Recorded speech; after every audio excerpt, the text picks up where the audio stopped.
Jelaskan dulu Pak ya. Dalam Islam itu memang diajarkan ilmu kekebalan, ya. Seperti ilmu-ilmu lain diajarkan di Islam. Makanya saya katakan Al-Quran itu tidak ada yang sempurna. Di dalam dia tidak ada kebenaran. Dia terus berbicara bohong. Dia sampaikan ke dalam pikiranmu. Saya katakan kalau saya bilang Al-Quran tidak sempurna, mereka banyak menyalahgunakan. Ilmu teluh pakai Al-Quran, ilmu santet pakai Al-Quran, ilmu pelet pakai Al-Quran. Tapi kira-kira ada gak kalau kita pergi ke dukun, ada gak dukun kasih Alkitab? Gak ada, Pak. Ada amalan Al-Quran. Nih, seperti isim, ya mungkin Pak Aceh yang tahu lah isim itu apa kan? Isim itu buat menjaga. Isim ini. Nah, itu isinya ayat Al-Quran Pak. Iya. Makanya sempurna itu adalah Alkitab Injil. Dari Kejadian sampai dengan Wahyu sempurna. Apa yang difirmankan dalam Alkitab itu nyata. Alkitab kalau misalnya tidak, misalnya contoh dalam Alkitab, mintalah maka kamu akan diberi. Nah kalau kita minta kepada Tuhan tidak dikabulkan, bohong itu firman Tuhan. Firman Tuhan itu apa yang dikatakan firman Tuhan itu iya dan amin. Iya. Nah sekarang banyak orang pergi ke dukun itu kan menduakan Tuhan. Dukun dikasih amalan Al-Quran, amalan ayat-ayat, baca ayat ini ya. Itu kan namanya ayat yang disalahgunakan, ayat-ayat yang menyimpang daripada ajaran Islam. Alkitab mengajarkan kebenaran yang luar biasa. Alkitab mengajarkan hal yang luar biasa dalam firman-Nya. Itu Alkitab Pak. Sampai sekarang Alkitab tidak pernah dirubah dan tidak pernah dikurang. Makanya kita bersyukur setiap tahun kita Natal di bulan Desember. Kenapa? Karena Yesus tidak pernah berubah. Yes. Lihat umat Islam kalau Natal, kalau Idul Fitri ada yang bulan Agustus, ada yang bulan Juni. Kenapa? Karena mereka melihat apa? Melihat bulan. Kalau bulan puasa, bulan nggak jadi Lebaran. Betul nggak Pak Aceh? Betul. Iya. Maka semua dikumpulin. Ulama dikumpulin nyari ke laut. Ngapain? Ke laut. Kalau bulan nongol baru Lebaran. Nggak nongol nggak Lebaran. Dulu kan pernah kejadian kan? Antara Lebaran dan Natal itu sama. Tahun ini ya kalau nggak salah ya. Tahun kemarin. Iya. Natal sama Idul Fitri kan sama. Itu luar biasa. Lebaran mereka berbeda-beda harinya. Makanya Alkitab itu tergantung Menteri Agama 5 tahun sekali. Al-Quran diubah tergantung Menteri Agama. Tapi kalau Alkitab siapapun Menteri Agamanya tetap dari Kejadian sampai dengan Wahyu tidak dirubah. Nah, itu Alkitab. Anda hidup di dalam kegelapan. Anda hidup di dalam kemunafikan. Itu sebabnya manusia dari kecil sudah senang berdusta. Manusia sudah pandai berdusta tanpa harus sekolah. Ingin ketawa gitu terus Sangat luar biasa Alkitab itu, kasih banyak ilmu. Makanya kan kitab itu kan ya kan? Ya Pak. Nah sekarang maaf kata orang yang mempelajari Al-Quran makin banyak belajar Al-Quran blinger. Tanya pakai cek. Makin keblinger ilmunya jadilah teroris. Tapi kalau orang yang belum pelajari firman Tuhan, belajar firman Tuhan dengan benar, orang yang jahat bisa berubah jadi baik. Amin. Tapi kalau kita mempelajari Al-Quran, orang yang baik bisa jahat. Orang yang berdusta itu adalah orang yang hidup di dalam kegelapan. Yang tidak pernah orang lain tahu dan dia menyampaikan berita hoax, berita bohong. Orang lain nggak tahu, cuma dia yang tahu. Nah dia berbohong kepada orang lain. Gimana itu dokter? Ya mau gimana lagi? Yuk, tawa yuk. Tahu aja. Malam Pak Cabe. Nah, Pak Cabe. Selamat malam. Iya, malam Pak Cabe. malam Pak Pendeta Ustaz Yasin. Saya dari saya dari Muslim, namun saya bukan Ustadz, bukan kiai, dan juga bukan apologet. Saya Muslim awam. Jadi saya dalam hal ini tidak ingin mendiskusikan tentang antara Islam dan Kristen. Saya hanya ingin bertanya atau mengkonfirmasi kesaksian Bapak ketika masih di Muslim. Bapak tadi, Pak Pendeta tadi menyampaikan bahwa di dalam Al-Quran itu surat pertama itu Al-Baqarah. Ya, itu saya belum punya ilmu untuk itu atau belum tahu lah itu. Mungkin Pak Yasin bisa memberikan pencerahan kepada saya, itu sumbernya diambil dari mana Pak? Bahwa surat pertama Al-Quran itu Al-Baqarah. Surat pertama Al-Quran Al-Baqarah. Di dalam Al-Quran memang saya katakan yang pertama itu Al-Fatihah, ihdinas siratal mustaqim, Al-Fatihah ya. Dari ayat 1 sampai dengan ayat yang kedua sampai yang ketujuh. Bismillahirrahmanirrahim. Alhamdulillahirabbil alamin. Ar-Rahmanirrahim. Maliki yaumiddin. Iyyaka na'budu wa iyyaka nasta'in.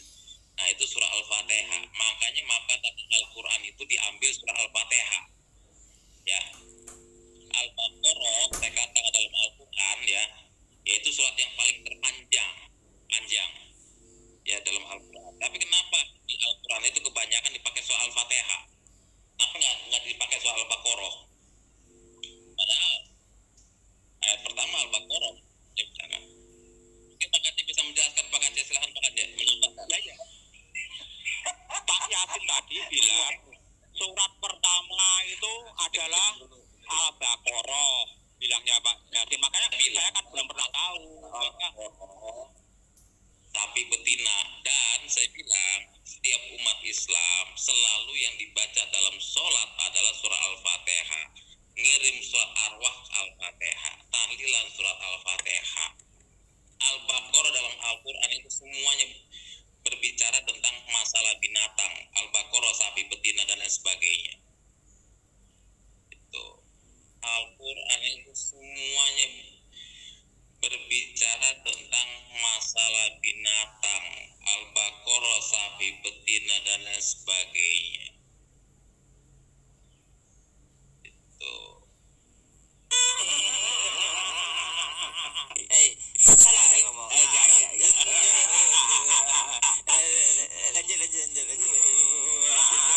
Ya, oke. Sekarang tadi juga Pak Yasin, mumpung tadi Pak Yasin bilang tahlilan, Pak Yasin juga sering diundang untuk memimpin tahlilan ya tadi Pak. Ya, emang kenapa Pak? Iya.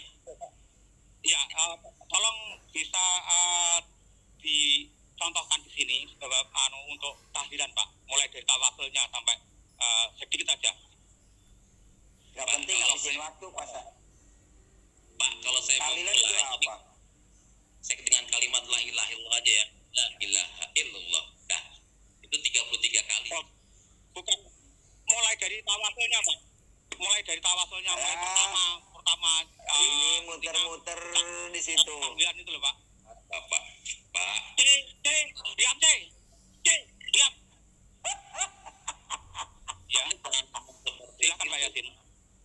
Pak, kalau saya mesti baca tahlil kali pertama, ini waktunya panjang Pak. Iya, Jadi panjang. Percuma. Ya.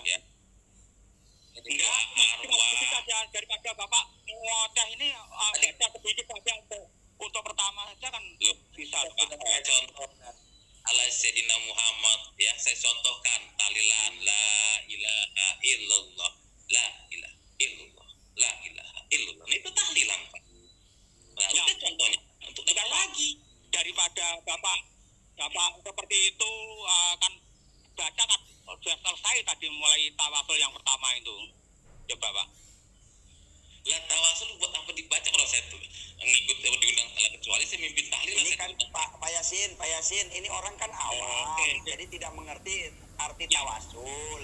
Makanya minta dibacakan kayak tawasul, sama enggak ya namanya anak bayi kan gitu Pak Yasin. C, kamu diam. Ya. Ternyata betul juga itu apa itu. Oke, kalau nggak tadi Pak Yasin sampai ke aliyah dan juga sampai di pesantren. Tolong Pak bisa menyebutkan hadis pertama dari Arba'in Nawawi, Pak. Arba'in Oh Nawawi. ini Sahih Bukhari nomor Pak Yasin, Pak. Sahih Bukan Bukhari Pak nomor Aceh. 3058.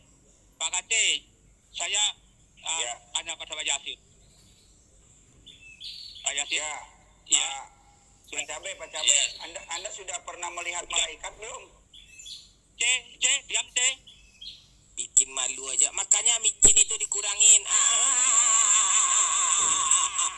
Itulah orang-orang yang hidup di dalam kegelapan. Jangan sampai Anda hidup dalam kegelapan. Karena kalau Anda hidup dalam kegelapan, sebentar lagi Anda akan mati binasa di dalam neraka. Pak Yasin, Ya, berapa lama Bapak Muslim, Pak? saya dari kecil Pak. Itu kan kesaksian bohong. Jangan Anda ditipu sama setan, karena setan adalah bapa segala dusta. Yep. Oh. Tahun 2000 saya kenal Tuhan Yesus. Usia berapa, Pak? Tahun 2000 saya kenal Tuhan Yesus. Saya kelahiran tahun. Baik, Pak Yusuf, tolong bukakan saya ke di Al-Mumtahanah ayat ke 8 ya, Pak ya. Surat berapa itu, Pak? Surat ke 60 nih kalau nggak salah. Ya, surat Ayatnya 60 ya, ke-8, sudah Pak. ketemu. Ayat 8. Ya. Oke. Mm-mm.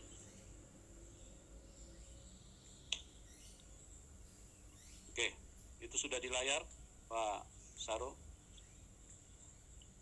Bisa digedein dikit, Pak. Ya, sebentar ya. Baik, udah kebaca saya full screen ini. Oke. Silakan. Baik, terima kasih. Allah tidak Silakan melarang dibaca. kamu berbuat baik Allah dan tidak berlaku melarang, adil betul.